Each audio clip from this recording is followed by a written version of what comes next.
cái đi ngày ấy sài về mong cái ngắm bài thì đi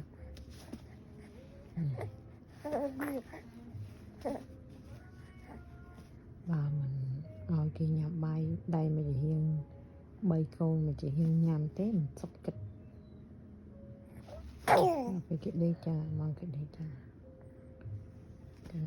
nãy cho ấy đâu ngồi một cái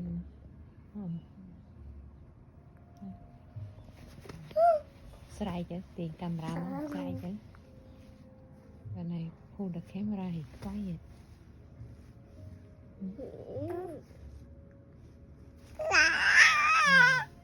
chân ấy nha.